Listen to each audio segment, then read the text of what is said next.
स्वागत है आप सबका इस शो में जिसका नाम है political analysis by Rajneesh Kumar. हमारे साथ है रजनीश कुमार जी जो कि राष्ट्रीय जनता दल के एक्स सर्विसमैन विंग के स्टेट वाइस प्रेसिडेंट है। स्वागत है सर आपका इस शो में। धन्यवाद धन्यवाद। और मैं रजनीश आज हम कुमार, मेरा अभिवादन स्वीकार करें। और हम लोग आज बहस करेंगे पॉपुलेशन ब्लास्ट पर कि पॉपुलेशन बढ़ने से देश का क्या हुआ, कैसे हुआ, क्या हो रहा है। जी सर, तो सर आइए पॉपुलेशन पे डिस्कशन शुरू करते हैं। और मेरा पहला सवाल आपसे ये है कि आज़ादी के इंडिपेंडेंस के टाइम पे हमारे देश का पॉपुलेशन कितना था? हाँ, पॉपुलेशन पे बहस करते समय यह बहुत ही समीचीन होगा कि हमारा पॉपुलेशन आज़ादी के समय कितना था, बीच में कितना है और अभी कितना है, इसका हम ध्यान रखें। जिस समय देश आज़ाद हुआ था उस समय देश का पॉपुलेशन 36 करोड़ के आसपास था। उसके बाद जब 1951 सेंसस हुआ तो 51 करोड़, फिर आप देखिए 61 का सेंसस हुआ, उसमें जाके ऑलमोस्ट 60 करोड़, मतलब नियरली डबल हुआ। फिर 73 के आसपास और इजाफा हुआ। 91 में जहां पर जो मेजर पॉइंट था, पॉपुलेशन देश का था 80 करोड़। तो आप देखिए 47 से और 91 के बीच में कितना साल का अरसा है, ओनली 50 और 44 ईयर। 44 ईयर में पॉपुलेशन 36 करोड़ से लेके 84 करोड़, मतलब डबल 72, उससे भी 10 करोड़ ज्यादा है 40 साल में देश का पॉपुलेशन। तो यह हमारे देश के पॉपुलेशन का वृद्धि दर है। अब आप सोच सकते हैं कि हम किस रेट से पॉपुलेशन को बढ़ा रहे हैं। We are almost making after every 6 year a country like Australia. I feel you will agree with me. जबकि आज के दिन आप देख लीजिए यूएसए का population not more than 45 crore है। जी सर, और यहाँ पे मैं और एक सवाल जो आता है कि उस टाइम पे इंडिपेंडेंस के टाइम पे हमारी आर्थिक स्थिति क्या थी? आर्थिक स्थिति तो कहना ही क्या है। मैंने आपको बताया 36 करोड़ पॉपुलेशन था 47 में, ओनली 18% लिटरेसी रेट था, 18% only. Life expectancy maximum 32 year, मतलब एवरेज इंडियन का जो लाइफ था, गांव में मैक्सिमम लोग थे 32 ईयर, मतलब किसी के 5-6 बच्चे हैं तो आप समझ जाइए उसमें से 1-2 ही बचेंगे। इतनी कम लाइफ एक्सपेक्टेंसी थी। सबसे आपको जान के आश्चर्य होगा देश की आर्थिक स्थिति कि अंग्रेजों ने किस तरह नींबू की तरह निचोड़ करके देश को फेंका था। इंडिया में एजुकेशन का जो एक्सपेंस था वह यूएसए के हाई स्कूल के बजट से भी हाफ था। तो आप समझिए कि आर्थिक स्थिति कितनी थी, कितने एजुकेशन पे खर्च करने की स्थिति थी जिस समय हमारा देश स्वतंत्र हुआ। फूड प्रॉब्लम इतना क्रॉनिक था कि आप अर्बन लोग जो वेल टू डू थे उनको तो सब दिन फूड मिलता है, तो मैक्सिमम लोग को, मतलब गांव में आप समझ जाइए 5% को छोड़ के 95% दे वेयर 1/3 फेड। 1/3 खाना जितना उनको चाहिए उसका 1/3 खाना उनको मिलता था। और ओवरऑल तो फूड स्कार्सिटी थी ही देश में, जो 73 तक बनी रही है। जी सर, और इस दौरान हमारे देश में सोशल चेंजेस और डेवलपमेंट्स क्या क्या हुए? हाँ, ये एक बहुत बड़ा प्रश्न है। हमारा जो देश में डेवलपमेंट हुआ, टेक्नोलॉजी आई, सरकार ने अच्छे अच्छे कदम उठाए, इसके कारण क्या हुआ कि लोगों की लाइफ एक्सपेक्टेंसी बढ़ी। अब जैसे पहले किसी के 10 बच्चे थे तो 2 बच्चे बच जाते थे, 1 बच्चे बच जाते थे। बाद में क्या हुआ, जब लोगों को अच्छा खाना मिलना शुरू हुआ, मेडिकल सर्विसेज डेवलप हुई, एजुकेशन आया, तो उसमें क्या हुआ कि जैसे अब आपके 4 बच्चे हैं तो 90% प्रोबेबिलिटी है कि चारों बच्चे आपके जीवित रहेंगे, जैसे पहले कोई बीमारी से, नॉर्मल कॉलरा से, गांव में बोलते थे प्लेग है, गांव के गांव साफ हो जाते थे। लेकिन देश में जो मेडिकल सर्विसेज बढ़ी और जो टेक्नोलॉजी आया, खाने पीने की जो सुविधा हुई, फूड ग्रेन का प्रोडक्शन हुआ, इसके कारण लोगों की लाइफ एक्सपेक्टेंसी बढ़ी। लेकिन इसको एडवांटेज के लिए लेने के जगह हम लोगों ने डिसएडवांटेज किया, क्योंकि एजुकेशन में उस रेट में मल्टीपल इंप्रूवमेंट नहीं हुआ। इसीलिए कुछ खास जगह, अर्बन को छोड़ दीजिए तो विलेज में पॉपुलेशन बेतहाशा बढ़ा, बैक्टीरिया की तरह लोगों ने पॉपुलेशन बढ़ाया, बिना यह सोचे समझे कि जब हम 36 करोड़ थे तब हमारे लिए खाना नहीं था, फूड ग्रेन नहीं था, और आज जो हम इतना पॉपुलेशन बढ़ा रहे हैं तो इसके लिए खाना, इन बच्चों के लिए खाना कहाँ से आएगा, इन बच्चों की एजुकेशन कहाँ से होगी, इन बच्चों की रोजगार का व्यवस्था क्या होगा। ये सब हम लोगों ने बिना कुछ सोचे समझे, जो इलिटरेसी रेट था उस तरफ पॉपुलेशन में बहुत ज्यादा इंक्रीज हुआ। और हमारे देश में साइमल्टेनियसली इकोनॉमिक रिफॉर्म्स भी हुए हैं, जो कि ऑफ कोर्स जो पॉपुलेशन ग्रोथ के मुकाबले उतना एक्यूरेट नहीं था, बट काफ़ी अच्छे सुधार आए हैं। तो मेरा सवाल ये है, जब देश में इकोनॉमिक रिफॉर्म्स हो रहे थे उस टाइम पे हमारा पॉपुलेशन क्या था? मैं आपको इस पर फेज में कहूंगा। एक मैं कहता हूँ 67 की बात। 67 के समय आप लीजिए, जिसके बाद एग्रीकल्चर रिफॉर्म इनिशिएट हुआ और सी सुब्रमण्यम एग्रीकल्चर मिनिस्टर थे और इंदिरा जी प्रधानमंत्री थे। ऐसा हालात है कि अमेरिका गेहूं देगा कि नहीं देगा, इस पर डिपेंड करता था कि लोगों के घर में दोनों समय भोजन मिलेगा सालों भर कि नहीं मिलेगा।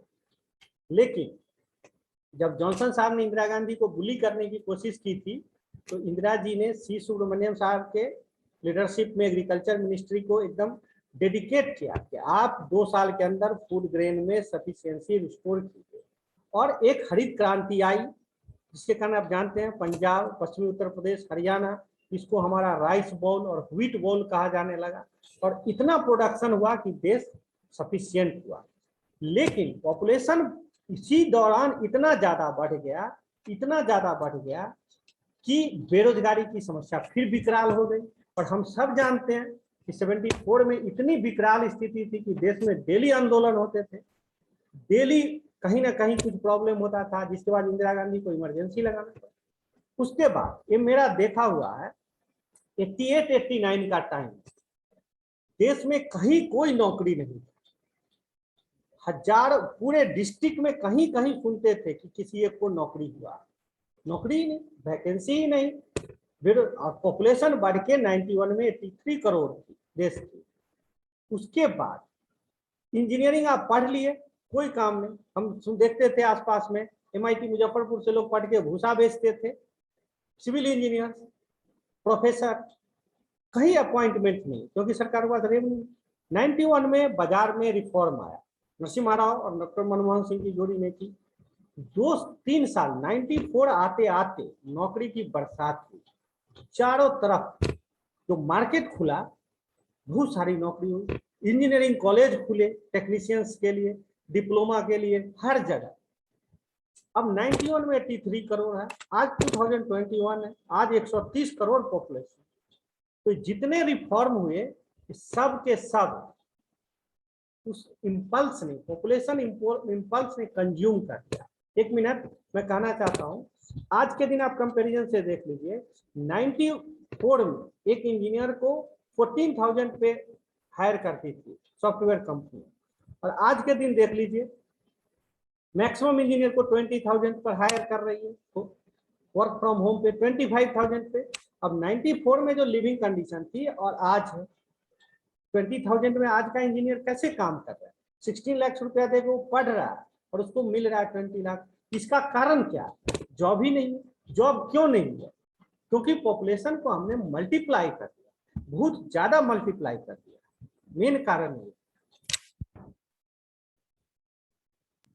जी सर, और यहाँ पे एक सवाल हमारे व्यूअर्स की तरफ से है कि ये पॉपुलेशन आउटबर्स्ट जो है, इसके इल इफेक्ट्स क्या है? हमारे सोसाइटी पे? इफेक्ट ही इल इफेक्ट है। आप देख लीजिए कि संसाधन पे भारी दबाव है, मिडिल क्लास पर भारी दबाव है, और ये हर जगह दिख रहा है। जो इंजीनियर 40,000 पे काम कर सकता था, उस इंजीनियर को आज 20,000 रुपया मिल रहा है। सरकार पर आप देखिए कितना दबाव है। सरकार सबको घर देने का प्लान लेके आई। अब 80 करोड़ लोगों को घर देना है इंदिरा आवास से। इतना रेवेन्यू कहाँ से आएगा? जब इकोनॉमी ठीक से चल रही थी तो सरकार दे रही थी, नहीं तो आए दिन आज आप सुन रहे हैं कभी सरकार बैंक का निजीकरण कर रही है, कभी आईडीबीआई का किया, कभी सुन रहा हूँ एलआईसी का कर रहा है, क्योंकि सरकार इतना पैसा लाएगी कहाँ से? जो रिसोर्सेस है, या उस तरह की बात हो रही है जैसे कोई बंदा अपना जमीन बेच करके खा रहा, घर का सामान बेच के खा रहा। तो और दूसरा, मिडिल क्लास पर ह्यूज लोड है। एक मिडिल क्लास का आदमी जो 40,000 रुपया कमा रहा है, उससे सरकार तो पहले तो डायरेक्ट टैक्स ले रही है 4,000 रुपया। एक कार खरीद रहा है लोन लेकर के 4 लाख का, उस पर ऑलमोस्ट 1 लाख रुपया सरकार टैक्स ले रही है। 40,000 रुपया रोड टैक्स ले रही है। 200 रुपये वो मस्टर्ड ऑयल परचेज कर रहा है। तो मिडिल क्लास का माने ऑलमोस्ट 60% अर्निंग सरकार ले रही है। तो मिडिल क्लास भारी दबाव में है। गांव में रोजगार नहीं है, बेरोजगारी नहीं है। सरकार को इसके लिए मनरेगा को सपोर्ट करना पड़ रहा है, इंदिरा आवास देना पड़ रहा है। अब इतना बेरोजगारी हो गया, इनसे पैसे कहाँ से आए? तो जनता को सोचना पड़ेगा कि कहीं ना कहीं we have to make a full stop. फिर देखिए जातीय संघर्ष की भी बात आ रही। ये जो पॉपुलेशन बढ़ रहा है, इसके कारण जैसे एससी और एसटी में ओबीसी के लोग घुसना चाह रहे हैं। क्यों? बहुत सारे जगह ये डिमांड आ रहे हैं। असम में ही हम सुन रहे हैं कोच राजवंशी लोग एसटी होना चाहते हैं। बिहार में मुकेश सहनी एसटी होना चाहते हैं। क्यों? क्योंकि ओबीसी पॉपुलेशन का दबाव इतना ज्यादा है कि अब वो एसटी की तरफ जाना चाह रहे हैं। इसका मेन कारण क्या है? कि पॉपुलेशन बढ़ रहा है। मैं एक दूसरा एग्जाम्पल और दे रहा हूँ। मैंने ध्यान से 2 जगह एसटी पॉपुलेशन का स्टडी किया था, जैसे असम में और झारखंड में। असम में जैसे दिमासा लोगों का पॉपुलेशन ग्रोथ कम है और कुकी लोगों का, उनको 5% एसटी सीट का रिजर्वेशन है। तो मैं एक बात देख रहा हूँ कि उसके जितने साइंस स्टूडेंट हैं, जो भी पढ़ने वाले आ रहे हैं, मैं 7 साल से नोटिस कर रहा हूँ, उनको कहीं ना कहीं मेडिकल कॉलेज में या इंजीनियरिंग कॉलेज में 2 साल के अंदर, मतलब इस बार +2 दे रहे हैं तो इस साल नहीं तो अगले साल ड्रॉप देने से उनको कहीं ना कहीं सीट मिल रही है। वही मैं देख रहा हूँ जो जनरल में असमीज छोड़ के, जैसे बंगाली का पॉपुलेशन बहुत हाई रेट से बढ़ रहा है, वहां पर मैं देख रहा हूँ उसमें अगर कोई बहुत ही ब्रिलियंट स्टूडेंट भी है तो उसको 6-6 साल इंतजार करना पड़ रहा है। 6 साल के बाद उसको सीट मिल रहा है। क्यों? जबकि 10-10 मेडिकल कॉलेज आए। झारखंड में भी मैं देख रहा हूँ, एक पर्टिकुलर ग्रुप का देख रहा हूँ, उसका पॉपुलेशन में उतना इन्हांसमेंट नहीं है और उसको रिजर्वेशन है, तो उसके बच्चों को सीट मिल रहा है। क्यों? क्योंकि वो अपने पॉपुलेशन को रोके हुए। लेकिन जिसका पॉपुलेशन बेतहाशा बढ़ रहा है उसको नहीं मिल रहा है नौकरी, जबकि नौकरी बहुत आई। कॉलेज कितने खुले, इंजीनियरिंग कॉलेज की भरमार है, मेडिकल कॉलेज की भरमार है, लेकिन कॉलेज खुलता है 1, सीट बढ़ता है 100, पॉपुलेशन बढ़ जाता है 10,000। तो एक तो साफ दिख रहा है कि जो रिजर्वेशन बून था, reservation is today also very good, very correct to stop the social stratification, समाज में समरसता के लिए। लेकिन अब ये दवाई भी कारगर साबित नहीं हो रहा है। क्यों? तो क्यों पॉपुलेशन को बेतहाशा बढ़ाते जाए। आप देखिए ना, मैं बार बार कर 91 से 91 में 83 करोड़, आज 130 करोड़। ये जो 50 करोड़ पॉपुलेशन है अमेरिका की आबादी से बड़ा, इतने बच्चों के लिए स्कूल कौन देगा? इतने बच्चों के अच्छे हॉस्पिटल सुविधा कौन देगा? ब्रिटेन में सोशल सिक्योरिटी है। क्यों? क्योंकि उनकी पॉपुलेशन कम है। हर आदमी को भोजन, एक निश्चित आय, हॉस्पिटल, एक गारंटीड है वहाँ। क्यों? उनकी पॉपुलेशन। अगर हमारी पॉपुलेशन 90 करोड़ भी होती, आज से 40 करोड़ पॉपुलेशन हमारा कम होता, तो आप समझ सकते हैं कि हमारी स्थिति कितनी होती। सरकारी नौकरी कोई खोजने नहीं जाता। हम लोग के समय था, हम लोग सरकारी नौकरी छोड़ के प्राइवेट में आए थे। क्यों? क्योंकि अपॉर्चुनिटी इतना ज्यादा था। लेकिन उसी समय एकाएक इतना पॉपुलेशन बढ़ गया, आज फिर से दोबारा वही भागदौड़ शुरू हो गया। तो पॉपुलेशन को रोकना ये सोशल फ्रिक्शन क्रिएट कर रहा है, ये इकोनॉमिकल फ्रिक्शन क्रिएट कर रहा है, ये बहुत बड़ा प्रॉब्लम कर रहा है। तो मैं एक बोलिए। जी सर। हाँ, तो मैं आपसे अभी एक एक्सपर्ट कमेंट सुनना चाहूंगा इस सिचुएशन पर। हाँ, देखिए, आप कह सकते हैं कि मैंने प्रॉब्लम तो बहुत गिनती करा दिया, सॉल्यूशन क्या? सॉल्यूशन मैं कह रहा हूं कि इसको एज ए नेशनल मूवमेंट की तरह लॉन्च किया जाए कि हमें पॉपुलेशन कंट्रोल करना ही करना है। हम चाइनीज मॉडल अडॉप्ट नहीं करेंगे, लेकिन जैसे अभी हम सुन रहे हैं कि पंचायतों में ये आने वाला है कि जिसके 2 से ज्यादा बच्चे हैं वो इलेक्शन नहीं कंटेस्ट कर सकते हैं। जैसे ये प्राइमरी है, ये तो गवर्नमेंट पॉलिसी ले आती है अपने पॉलिटिकल एडवांटेज के लिए, लेकिन ये बिगनिंग है। एक एक्सपर्ट कमिटी बैठे और एक कॉम्प्रिहेंसिव स्टडी करे जो जीवन के हर क्षेत्र में सुझाव दे। जैसे 2 से ज्यादा बच्चे हैं, वह अगर पंचायत चुनाव नहीं लड़ सकते, मुखिया का चुनाव नहीं लड़ सकते, तो इस एस्पेक्ट को एग्जामिन करें।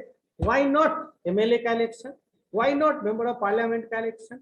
उसके बाद अब आप ये देखिए, जिसके 2 से ज्यादा बच्चे हैं, अब सरकार वोटिंग में पैरिटी लाए। जैसे एक फादर के 2 बच्चे ऑथराइज है, आधार कार्ड से लिंक है, तो जो दोनों बच्चे हैं उसको एक एक वोट, जो हम सबको आजकल मिला हुआ है, हम एक एक वोट डाल। लेकिन अगर 3 बच्चे हुए तो वह 2 वोट तीनों में डिस्ट्रीब्यूट हो जाए। किसी के 5 बच्चे हुए तो उसके 2 वोट 5 बच्चों में डिस्ट्रीब्यूट हो, 0.44।